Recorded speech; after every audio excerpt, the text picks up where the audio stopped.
Hello guys and welcome back to Candlecraft Magic's lesson videos. Alright, so here we go. We're gonna get a little bit serious, okay? We're gonna get a little bit into personal little feelings here. Alright. This one is about recognizing, are you the family fixer? Are you embracing the role as the family healer, the family root worker, and how this can possibly drain you, you know, a lot of times. I do have a technique on how we can get ourselves back grounded again using some dirt in a jar. Okay, it's really simple, but you're gonna have to work that now and then. The family fixer. Recognizing you're the family fixer. Do people turn to you in the crisis? Raise your hand. Yes. If there's a crisis, who do they call? Do they turn to you? Okay. But do they struggle to support you in return? You know, sometimes some of those people do, and you're like, well, you know what, I'm not gonna help her no more, because you know she ain't helped me when I needed it. You feel me? That type of stuff, you know. And then it might get you out of your, you know, your aura's all messed up. They take you out your aura. You're gonna have to ground yourself back down, you know, because that's a they problem. It's not a you problem. You know what I'm saying? It's not a you problem. It's really not. Are you always trying to diffuse a situation? Raise your hand. When there's tension, you're the family fixer. That's why. Okay? Have you inherited family patterns? Oh, raise your fucking hand. That you're trying to heal from right now? And you're like, you know what? I got this shit from my daddy. I got that one from my mama. My grandma used to act like that. I'm doing that shit. Okay. So that's, you're inheriting the family fixer. You know what I'm saying? You the chosen one. That's what you was. You the chosen. And a lot of times you can be the black sheep because of this. For some reason it just happens. Okay. If that's you, if you raised your hand to all three of them, welcome to root work. You need to get into root work, okay? Root work is a connection to your ancestors, but when we do root work, you are working with the herbs, roots, and spices, and you know the correspondence, okay, of all those. Now, we're not going to get into correspondence here, but if you raised your hand to all three of that, you're a root worker, okay? If you feel like you're not a root worker, you need to get into root working, all right? With root working, you're connecting with the land, deeply with the land, and then while you're connecting with the land in some type of way, you're going to also feel that you're connecting with your ancestors, and your ancestors are going to guide you while you're working with the land, and you're going to feel that, okay? You're going to feel the comfort, the peace. Get out there and start working with your yard. Start studying what's in your yard. If you don't have a yard to study, go to a park, and you know, if you have a day off, go to the park. Start, you know, connecting with the leaves out there, the dirt out there, the plants out there, flowers, and hopefully you can take a little bit home with you to work with as well. Okay. But what I'm trying to say is that I have noticed the more I get into working with my property, you know, out here, I can feel, it makes me feel so comfortable, and I don't feel alone when I'm alone, right?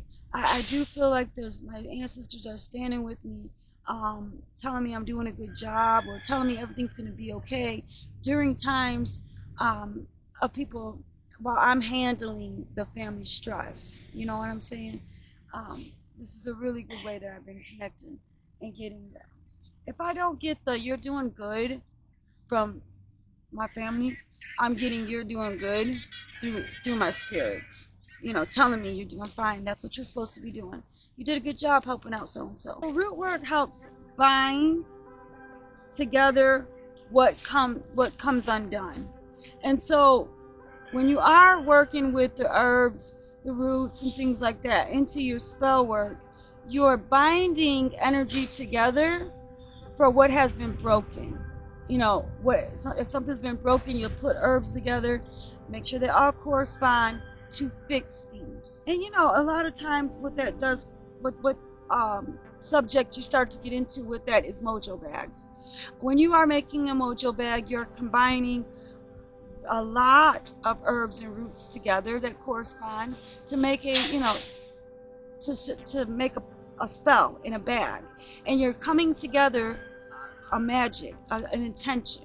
So, if you have not started doing root work yet, the first thing I'm going to advise you to do is to get into mojo bags, okay? And I believe I have a mojo bag video on my YouTube here. Just go ahead and search for it.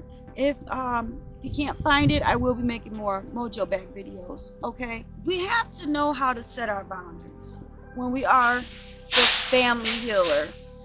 I feel like I can't say no to anybody that needs me, just because I love my family so much. And I'm talking about my nieces, my sister, my brother, my mom, what I'm saying, and even people on my husband's side. So what I do is I'll isolate myself instead of saying no, and then what I would do, because this is about setting boundaries for us healers, you know what I mean? I isolate myself for, you guys know how much I isolate myself from people, and that's not always healthy, until I can gain my strength back. But let me show you guys some techniques on what to do if you are the family healer, and how to return energy back, and then how to ground yourself, okay? Keep yourself grounded, all right? So there's two things I want to show you here. So I have a jar of dirt, and it's just plain dirt is what it is, okay? Just a jar of plain dirt. In this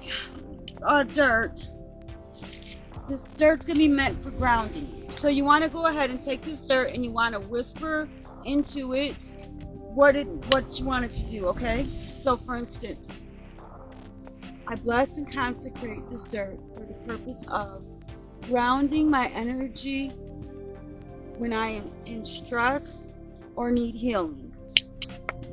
As I will it, so will it be. You're going to take a petition paper, and you're going to write your name on it.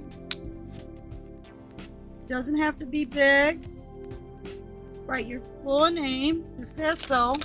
Just your name and birthday, just like that, okay? You're going to spit on it. It's going to give it your DNA. Spit on it. Then you're going to close it up, roll it towards you, just like that, just one time, okay? And then you're going to add it to your jar. You're going to push it in there. So I added it to my jar. I'm going to go ahead and push it in there. Get it inside that dirt. Let's get a piece of stick out here and push that in there, okay? Put the dirt over it, doesn't matter. We're going to be pushing it in there. I got some really thick dirt around here, and really I didn't do much. I just made room so when we shake it up, I loosened up the dirt, so when we shake it up, that petition. And if you want to put your petition in the middle of it and then put dirt into it, that's fine as well. So this is going to be your grounding jar, okay? At times, you can open the grounding jar and add hair, add fingernails, add whatever it is that you feel like your grounding jar needs extra of you, okay? If you ever feel like your grounding jar is getting weak, you're going to go ahead and shake your grounding jar up. And now that petition did make it to the bottom. There it is. And this is your grounding jar. So whenever you're feeling like people have sucked the energy out of you, you're doing too much, you're healing too much, there's, you've done your cleansing, you've done an egg pull or whatever, and you just go to your jar and you'll shake it up. Or if you ain't got time for the egg pull or the cleansing bath or whatever, your jar is something handy, okay, that's going to bring you some grounding energy. I like to knock on my stuff to wake it up. Remember, we've already told the dirt what to do. And then at times, you can go ahead and you can add a candle or tea light, whatever not, on top of it, just to heat the jar up if you would like to, okay? If you're burning incense, and you have like a tray of the incense resin, or the ashes from the incense, you can open your jar up and you can add sandalwood into there, just any type of ashes from your incense, and you can just add it in there. Okay, again, this is going to be yours to work.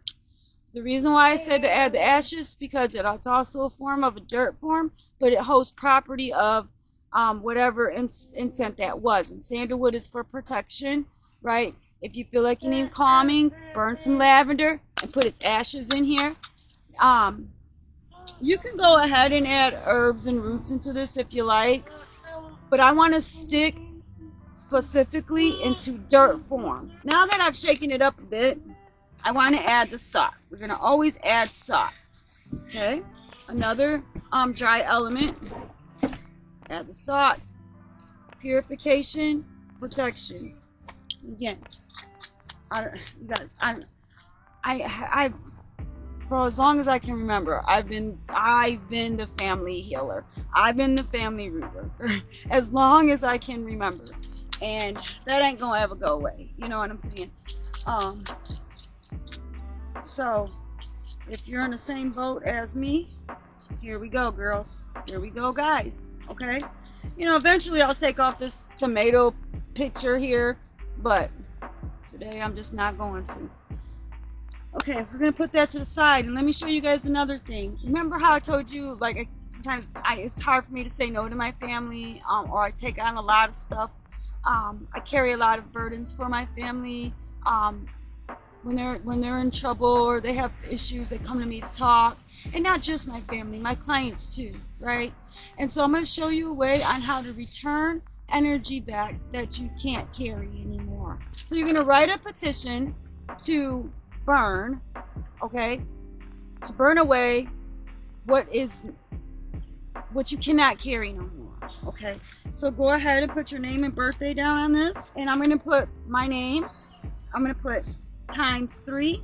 I'm not going to write my name and birthday 3 times. I'm just going to put my name, my birthday, and times 3, okay? I'm going to turn it. You see this?